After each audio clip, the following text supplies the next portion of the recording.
नमस्कार, मैं हूं नीलू। तो ईरान ने जो परमाणु कार्यक्रम था उसे आगे बढ़ाने के लिए अपने पास ढेर सारी यूरेनियम संरक्षित कर लिए थे। अब ऐसे में कहा जा रहा है कि जब इजराइल ने हमला किया, अमेरिका ने हमला किया उसके तमाम परमाणु ठिकानों पर, उसके बाद बहुत सारा यूरेनियम बताया जा रहा है उत्तर कोरिया चला गया है। अब यहाँ पर किस तरह से कार्यक्रम ईरान का जो है परमाणु कार्यक्रम उसे आगे बढ़ाया जा रहा है, क्योंकि ये कहीं ना कहीं अमेरिका और इजराइल के माथे पर चिंता की लकीर जरूर खींच रहा है। अगर ये ईरान से उत्तर कोरिया चला गया जो संरक्षित यूरेनियम था। इस पर बातचीत करने के लिए मयंक हमारे साथ है।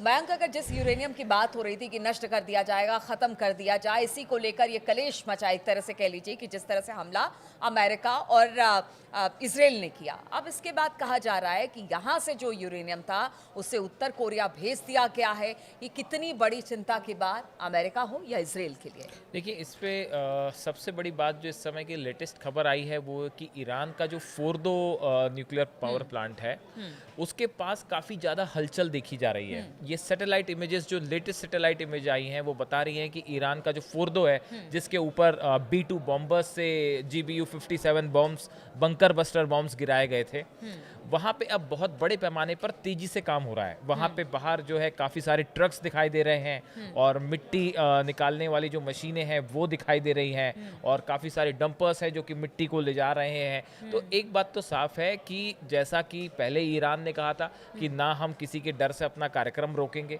और यूरेनियम एनरिचमेंट हमारा अधिकार है और ईरान इसे जारी रखेगा। जो सुप्रीम लीडर है अली खामेनी साहब, उन्होंने भी ये बात साफ कह दी थी। उसके बाद देखिए, अब जो इमेजेस आई हैं उसमें फोर्दो के आसपास तेजी से मूवमेंट और गतिविधियां दिखाई दे रही हैं। अब जो आपका सवाल है कि क्या ईरान का जो 400 किलो एनरिच्ड यूरेनियम है क्या वो नॉर्थ कोरिया चला गया है? देखिए, ये तो एक 400 किलो यूरेनियम की बात बताइए। ये क्या ये नॉर्थ कोरिया चला गया, क्या इसे भेज और दिया क्या गया ये है? पॉसिबल है? और हाँ, अब देखिए इसमें जो है आप एक बात समझिए, अमेरिका के पूर्व NSA हैं, राष्ट्रीय सुरक्षा सलाहकार जो हैं जॉन बोल्टन, इनकी तरफ से 4 बड़े दावे किए गए हैं जो बड़े हैरान करने वाले हैं आपको। ये कौन कह रहा है? अमेरिका के NSA पूर्व राष्ट्रीय सुरक्षा सलाहकार जॉन बोल्टन है, वो कह रहे हैं। ये हम नहीं कह रहे, ये ईरान नहीं कह रहा। अब सुनिए ध्यान से ये क्या कह रहे हैं। इनका पहला दावा है ईरान के एटम बम वाले प्लान में किम जोंग का अहम रोल है। ये अमेरिका के पूर्व NSA कह रहे हैं कि जो किम जोंग हैं ये मदद कर रहे हैं ईरान के एटम बम बनाने को लेकर। हालांकि कुछ दिन पहले का ये बयान है, जब युद्ध विराम हुआ उसके कुछ दिन के बाद ही ये बयान आया था। अब देखिए, अब दूसरा इनका बड़ा दावा है कि गुपचुप तरीके से ईरान की मदद कर रहा है नॉर्थ कोरिया। ये इन्होंने दूसरा दावा किया है कि नॉर्थ कोरिया जो है वो लगातार गुपचुप तरीके से जो है न्यूक्लियर कार्यक्रम में ईरान की मदद कर रहा है। तीसरा दावा इन्होंने किया है कि नॉर्थ कोरिया में ईरान के परमाणु प्रोग्राम का एक हिस्सा मौजूद है। ये देखिए तीसरा और सबसे बड़ा दावा है। इनका कहना ऐसा है कि ईरान का जो परमाणु प्रोग्राम है उसका एक हिस्सा जो है वो नॉर्थ कोरिया में चल रहा है। यानी इनका कहने का मतलब ये है, जो चौथा दावा है वो ज्यादा आप क्लियर समझेंगे उससे, नॉर्थ कोरिया में भी ईरान का अंडरग्राउंड परमाणु सेंटर है। इनका कहना ये ऐसा है कि नॉर्थ कोरिया में एक अंडरग्राउंड न्यूक्लियर फैसिलिटी ईरान की है जो नॉर्थ कोरिया में काम कर रही है। अच्छा, ये अपने आप में बहुत बड़ा दावा है और ये इसी बात को लेके, इन दावों की वजह से ही अब ये बातें हो रही हैं इस तरह से कि क्या एनरिच्ड यूरेनियम जो है ईरान से नॉर्थ कोरिया भेज दिया गया। देखिए, इसको लेके कई बड़ी बातें हैं। आपने सवाल किया कि क्या ऐसा हो सकता है? बिल्कुल हो सकता है। देखिए, ऐसे हो सकता है, अभी थोड़े दिनों पहले खबर आई थी कि चाइना से 3 प्लेन्स जो हैं वो यूरोप जाने के लिए उड़ते हैं, हवाई उड़ान भरते हैं और वो ईरान के एयर स्पेस के आसपास आके गायब हो गए। उसके बाद वो यूरोप आगे गए ही नहीं, वो वहाँ से वापस आ गए।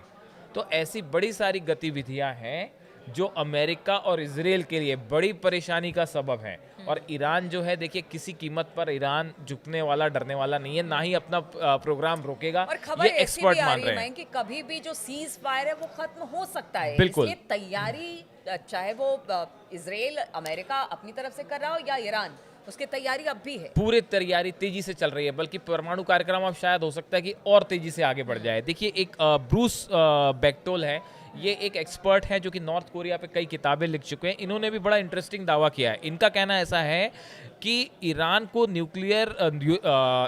यूरेनियम की सप्लाई नॉर्थ कोरिया से हुई है और यही नहीं, ईरान के 3 underground nuclear centres Fordow, Natanz और इस्फहान को बनाने में भी नॉर्थ कोरिया ने मदद की है। ये एक्सपर्ट जो हैं ये बता रहे हैं, ब्रूस बेक्टोल जो है, इनका कहना ऐसा है। तो कुल मिला के देखिए बात ये निकल के सामने आ रही है कि एक बड़े पैमाने पर नॉर्थ कोरिया जो है वो मदद कर रहा है ईरान की।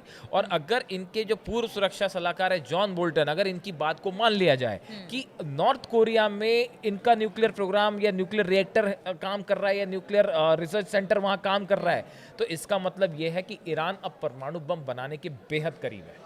और अगर ये यूरेनियम बचा हुआ जो 400 किलो यूरेनियम है, अगर ये नॉर्थ कोरिया सप्लाई हो जाता है तो ये तो एक बड़ी चीज़ हो जाएगी। अच्छा, चूंकि देखिए इस वक्त ईरान में जितने भी परमाणु कार्यक्रम जहां जहां पर थे उनको जिस तरह से तबाह किया गया, और ट्रंप ने भी कहा कि हमने भारी तबाही, हालांकि अली खamenei ने कहा कि बहुत ज़्यादा तबाही नहीं हुई है, 4-6 महीने हम पीछे ज़रूर हुए, लेकिन ट्रंप का दावा। तो ऐसे में अगर उत्तर कोरिया में कोई परमाणु संयंत्र ईरान का वहाँ काम कर रहा है तो ये बहुत बड़ी बात है। देखिए अभी आप जो ये बात कर रही हैं इसके लिए हम IA जो इंटरनेशनल परमाणु ऊर्जा एजेंसी है उसके जो डायरेक्टर हैं राफेल ग्रॉसी, इनका कहना ऐसा है ईरान कुछ महीनों में ही यूरेनियम संवर्धन फिर से शुरू कर सकता है। ट्रंप जो दावे कर रहे हैं उसके उलट तो अब जो है IAEA के चीफ जो है वो ये कह रहे हैं कि भाई ईरान को ज़्यादा नुकसान नहीं है और जल्दी शुरू कर देगा वो। दूसरी तरफ विदेश मंत्री अब्बास अराक्ची का एक बयान आया है, उन्होंने कहा है हम अमेरिका के साथ सीधे संवाद के लिए तैयार नहीं है, हम सीधा अमेरिका से बात नहीं करेंगे जब तक वो ये गारंटी नहीं देता कि बातचीत के दौरान कोई हमला नहीं होगा। अमेरिका हमला ना करने की गारंटी दे तभी हम न्यूक्लियर टॉक्स करेंगे, वरना हम बात ही नहीं करेंगे। और दूसरा जो सुप्रीम लीडर है उनकी तरफ से, अली खामेनी साहब, उनकी तरफ से उन्होंने पहले ही कह दिया था अमेरिका को कुछ हासिल नहीं हुआ है, और ट्रंप ने जो दावे किए तबाही के ईरान में वो बड़ा चढ़ा कर किए, उस हकीकत नहीं है। अब ऐसे में जो ये 400 किलो यूरेनियम है ये क्या ईरान में है, क्या ये नॉर्थ कोरिया चला गया? और अगर नॉर्थ कोरिया चला गया है तो किम जोंग उन का तो बड़ा सीधी पॉलिसी है कि आप न्यूक्लियर बम बनाइए, और उनका शायद एडवाइस भी यही है ईरान को कि फौरन ईरान न्यूक्लियर टेस्ट करे। तमाम सैंक्शन के बावजूद 2006 में उन्होंने पहला टेस्ट किया था, और बताया जाता है कि अब तो 40 से ज्यादा न्यूक्लियर एटम बॉम्ब्स जो है वो नॉर्थ कोरिया के पास है। तो उनकी पॉलिसी क्लियर है कि एटम बम बनाइए, अमेरिका जो है वो फिर आप पे हमला नहीं करेगा। अगर इस पॉलिसी पे ईरान चलता है तो आप देखें हो सकता है ईरान भी जल्दी न्यूक्लियर पावर हो। बिल्कुल, तो तेजी के साथ ईरान आगे बढ़ रहा है, और जिस तरह से खबर आ रही है अमेरिका ने दावा किया कि उसने बहुत सारे जो ईरान के परमाणु ठिकाने थे उसको तबाह कर दिया, लेकिन अब ऐसे में जब खबर आ रही है कि उसके बहुत सारे यूरेनियम जो है उसे भेज दिया गया है उत्तर कोरिया, वहां पर एक परमाणु संयंत्र है जो ईरान का, जहां पर काम चल रहा है इस वक्त परमाणु कार्यक्रम को लेकर या परमाणु बम बनाने को लेकर, तो आप समझिए कि ऐसे में फिर चिंता की बात होगी अमेरिका और इजराइल के लिए। और बहुत जल्द ये कहा जा रहा है कि हो सकता है जिस तरह से अमेरिका और इजराइल की मंशा है, ईरान इस पर तेजी के साथ काम करे और परमाणु बम भी बना ले। अब देखना होगा आगे इस पर क्या होता है। बातचीत लगातार हमारी जारी रहेगी, आप बने रहिए हमारे साथ और देखते रहिए हमारी बातचीत को। और अगर हमारी बातचीत आपको पसंद आती है, हमारी चर्चा आपको पसंद आती है, तो आप कमेंट ज़रूर करके हमें बताएं।